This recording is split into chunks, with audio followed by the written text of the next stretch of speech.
Well, hello and welcome back to another Thursday sermon with myself. Again, as I always say, still in the house, of course, because it's quite cold in Scotland. But we'll get out and about a bit later. We'll get into the garage and maybe in a church setting or out in the country or whatever. But this is me really just revving up this year. And the prayers on Mondays. We've got a very specific line as we go down that with our videos. The Tuesday teachings are all about hearing from God, so a bit more doctrine-y, as it were. But these sermon nights, you guys, are all about just Jesus, just the bits in red. And that's what I felt impressed upon to sort of go forward with this year, is to show who Jesus really is, And in many respects, these sermons are very much directed towards those of you that may not necessarily believe, or you're searching, or a young Christian. But of course, with the old hawks like me, the Christians have been around a little bit, it's always good to be refreshed in these things, it really is. And I have to say I'm thoroughly enjoying it. I'm really enjoying doing this particular series, But yeah, we'll be going on with this pretty much most of the year, A wee break in Easter and summer and things like that, but just for a wee break, but generally just going on with this.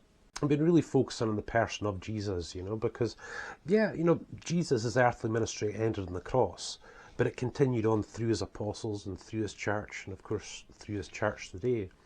But it's through that time, you guys, that we see God very much face to face. Jesus said, if you've seen me, you've seen the Father. I act the same way he does. I think the same way he does. So if you've seen me, that is who God is. You've seen him. You've met him, And of course, the majority of the Gospels, you guys, Jesus' ministry was to the Jews first, before it came to us Gentiles, and started coming through Paul the Apostle, and it started going out from that, and the Gentile church, and all that sort of stuff, But that doesn't discount the Gospels, You have to be careful with some passages, but it doesn't discount the Gospels, as some people might, And there's just so much we can learn, so much we can see, and I just hope that through the sermons that I've shared so far, you're really seeing a side of God that maybe you've never really seen before. And hopefully you see it so plainly from the scriptures, if that's what you're doing, that you'll go, yeah, well, it has to be, that's what it says. It's always got to be found in scripture. And in the scriptures we can be so reassured, you guys, about who God actually is, And like I said, we're taking little points as we go along and sort of revving up at the moment, But what I've always found is, guys, that, one of the main reasons I think that people really come to God is because they're really unhappy, dissatisfied with life and so on. And of course, as a Christian, I would say, well, Jesus is the key to true happiness. He definitely is. And I could carry on this sermon just proving that and proving that and proving that. But guys, if I wasn't really able to show you how God actually accomplishes that in your life, it's never really going to happen. Especially if you're a young Christian or you're one who's searching, that is really teetering, sort of going forward with, looking and seeking the God and stuff, it's to really show you how that happens. So as I'm sure many people would know, they've heard the Beatitudes, blessed are those who, it goes on like that, it's Matthew chapter 5. And that word is probably more rightly happy. Happy are those. Happy are the poor in spirit, for theirs is the kingdom of heaven. Blessed are those who mourn, for they shall be comforted. Blessed are the meek, for they shall inherit the earth. Boom, boom, that's just three sort of set off from the Sermon on the Mount, you guys. And Jesus goes on and on. He said, happy are those, happy are those, happy are those. He goes on and on and on and on and on. And again, like I was saying, that would have been a Jewish audience at the Sermon on the Mount. There's no question about it. But those teachings throughout, that was a long sermon, you guys. Those teachings from the mouth of Jesus, the mouth of God himself, are mirrored throughout the New Testament. So these teachings are for anyone. This sermon was for anyone, and I'm sure Jesus knew that, that it would be. He gave the answers and the keys to real happiness, you guys. Real satisfaction and real tangible happiness. Not some weird state of mind, this tangible feel. You can feel it and experience it. You can experience that happiness, that satisfaction, that comfort. Those things that we all crave. Don't care how hard you think you are, we all crave those things. And he gave us the key, you guys. Just wanted to give you a quick couple of examples, but the word here and things, we'll just bounce back and forth off of it, But basically, you guys, when you give your life to the Lord, your life can really change. And if you really experience Him, it can change in quite a big way. And God tends to set in about, working on our own character, working on our family life, our job, and really starts moving in that to really transform our lives. And that's a really important part about what God does in a person's life, And God says very clearly in the Word, without Him you can do nothing. So you don't even try it on your own effort, as it were. It's all by God. And it doesn't mean that, we totally leave it up to Him as such. We follow Him in that. But God said, blessed, happy are those who, and it's awesome. And what you find is that Jesus really starts working on your character. And you find that, He starts working on your patience, your anger levels, your love levels, and all those things. And as He works on those things, you genuinely become happier. You become more emotionally and mentally stable because you're really following God in these healthy things. So just very quickly, you guys, being absolutely impatient, not a very nice state to be in. Being patient, panicking and fearful about the situation. You know what's happening, you're at peace. Do you see what I mean? Struggle to relate to people. You struggle. God makes you more loving, compassionate and understanding. And now you don't have an issue.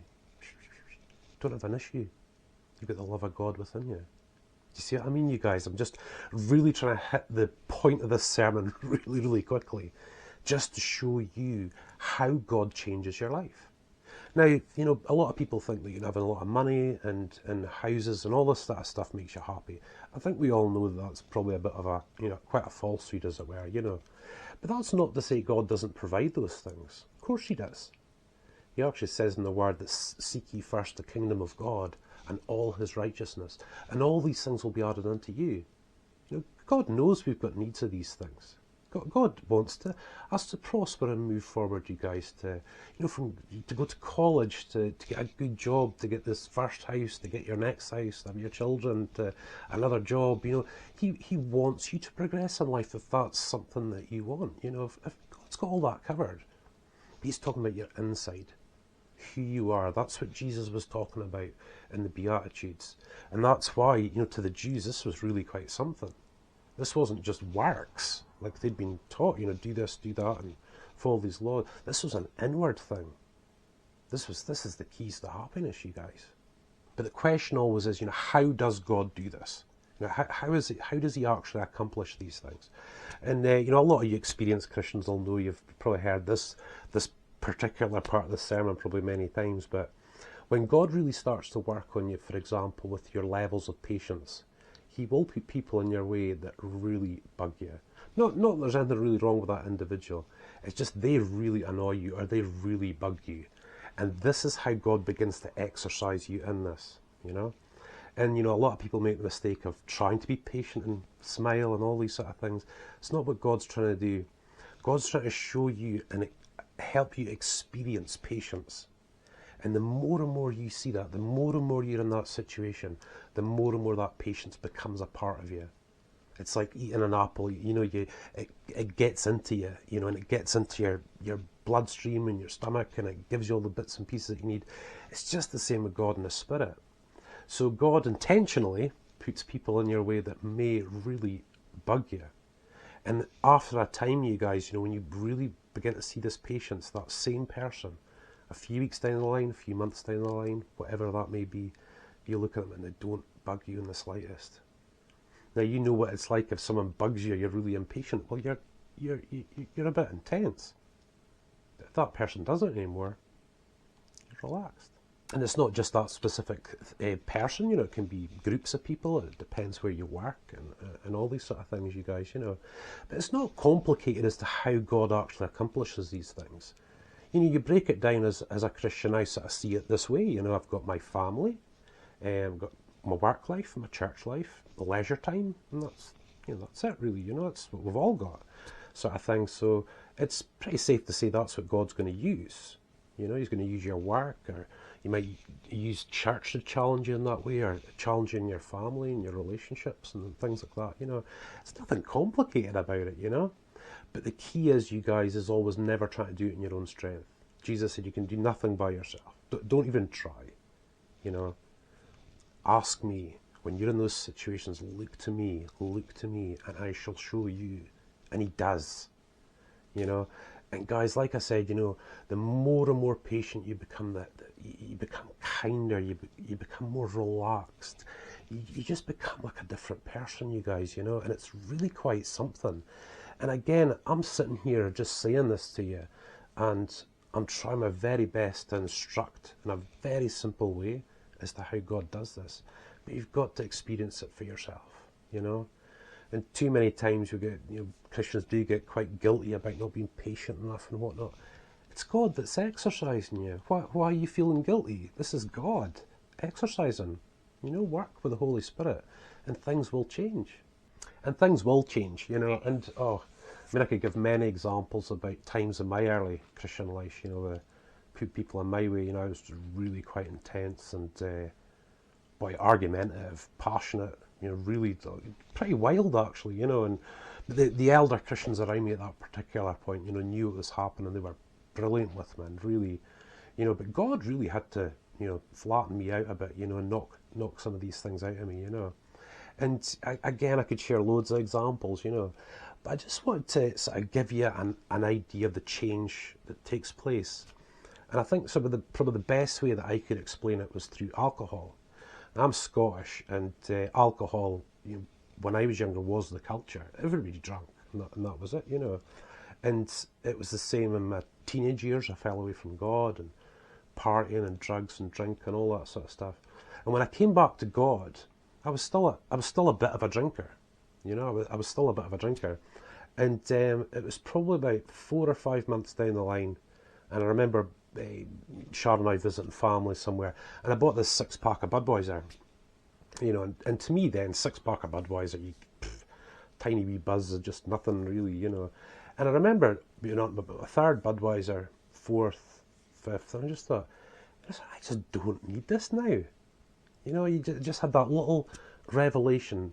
Things had changed so much in my life, you know. I didn't need to drink to unwind anymore because things were changing. And the stress levels were dropping, the pressure was dropping. Even though there was stuff in my life that really needed fixed and sorted out, I just didn't really feel I had the need for it anymore. And that's what it's like. You don't have that need to be impatient anymore. You know, you don't have that, you don't have that desire to be right all the time, or, you know, whatever. God is changing you. And it's just like that, well, me with the drink, it just went. I just didn't need it anymore. So Jesus in the Word was not only showing us the keys to happiness, he was showing us that he could actually make this happen in a person's life, you know, and that was the amazing thing. And like I said, you guys, you know, that, I mean, of course it's great to get a new car and, you know, move house and absolutely enjoying Christmas time and all that. You know, that's joyful times, of course they are. But true happiness, you know, he'll give you all that stuff anyway, but true happiness, and this is the one that I like in the Beatitudes, is the blessed are those who hunger and thirst after righteousness, for they shall be filled. And this is a real key, you guys, you know, all too often in life, especially with myself, quite an addictive personality, you know, and I think I'd probably dead by now, to be frank, you know, if I hadn't been for God coming into my life, you know, through drink or illness or something, you know. I think that I just don't think I'd actually be here, you know, and that's why I suppose I'm really thankful for what I've got. I had those addictions, you know, and all of a sudden I experienced God, you know. You experience God, and it really is quite something. For you guys that, you know, maybe never experienced God before, you can experience him. If I can, you can, believe me, and it changes your life, you know. And you find that it's not an addiction, but you do have that great hunger, and your hunger sort of shifts from money, from you know, all these different things, you know, drink or partying or whatever it is, you know, because all those things are actually quite nothing compared to what you've just experienced. And all of a sudden your addiction turns to God. It's not quite an addiction, but you know what I'm driving at. And that's where you find it. You start having that hunger towards it. But the difference is when it comes to the drink and drugs, that high ends. It's just as simple as that. Money comes and goes. Health comes and goes. I know that. But the difference is, guys, that we can be filled with God. That if we've got that hunger towards Him, it is something that will be satisfied. And it will remain, that satisfaction will remain. You won't wake up the following day and it's gone again. He knows that hunger that we have, that need that we have, just that general need, whatever sort of way that you look at it. He promises that He will fulfill that, and not just for a night. And I'll tell you something, you guys, when you really start walking with God, when you really start seeing God in your day, in your family, in your, all around. I don't mean, praying to the Lord, what trousers should I wear today, and all that sort of stuff. But when you've just got that sense of God, you guys, you come across these situations and circumstances, and it's them that God uses to change things and change things around for you. And guys, absolutely, I've seen it before, so quite a few times now, where people have given their lives to the Lord. They've encountered God, and I mean, they want to move from that area they're in. They want to go for that job now, and they want to do this and do things different. The change is just crazy, sometimes. And God would never, ever throw that on a person. Ever. He would wean a person from one place to another. He's very patient in that respect, But this is how God comes into a person's life and makes a person happy. And guys, I have to be absolutely frank, really open and honest. When I fell away from God, I pretty much played around with every sin, as many sins as I possibly could that life's got to offer. The drink and drugs and partying and everything that goes along with that. There is nothing compared to God. There's nothing, and it's so different, you guys. It's not like a boom and half the time, It's like this real sense, that you can feel in your mind. Your mind goes quiet. Just things go quiet. And it's really quite something, you guys. It's really, really quite something. And again, as I always say, if you'd never eaten an apple before, and I'm sitting here eating one and telling you all about it, guys, you're not going to understand it. You're not going to feel it unless you experience it for yourself. And that's what Jesus provides. So this was another part of Jesus. We've looked at those bits beforehand so far, and we'll look at even more again. But He stood up, and guys, that sermon was for us. We have to remember that. That sermon was for us. That was God talking to us. And when it comes to God, He has to deliver on His promises, you guys. He can't lie. He doesn't lie. But He was given the blueprint. He was giving us the understanding. And when you break it all down, this is what God does. He just works in our character. He works through the simplest of situations. He just changes us inwardly as we keep going, and it just keeps going and going and going. Through tough times, of course, there's trials and tribulations in life. We're never going to be immune from that. But also huge successes, you guys. Huge breakthroughs. Huge changes that are awesome, rather than scary. This is how God does things. But guys, it takes the active participation.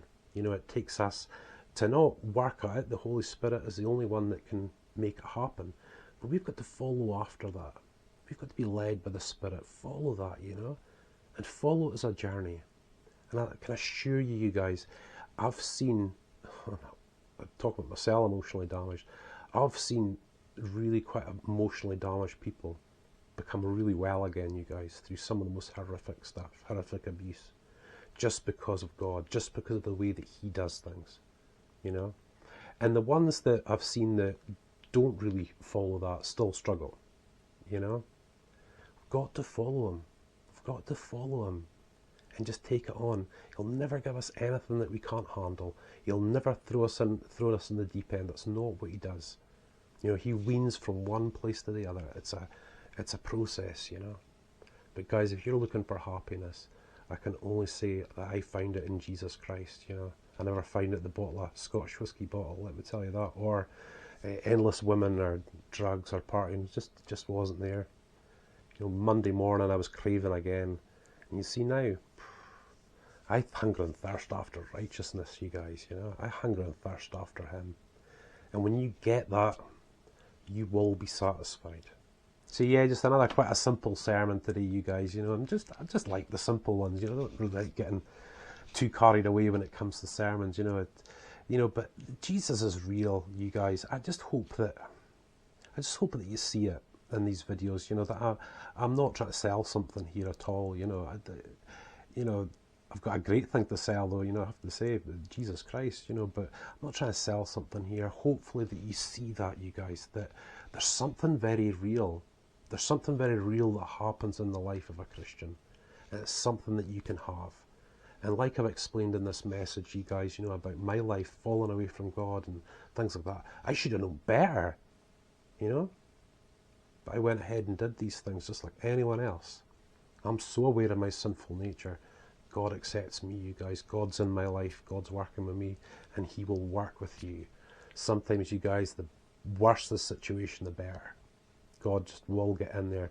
He'll roll up his sleeves and get in there, you guys. So anyway, listen, guys, thank you so much for watching for now.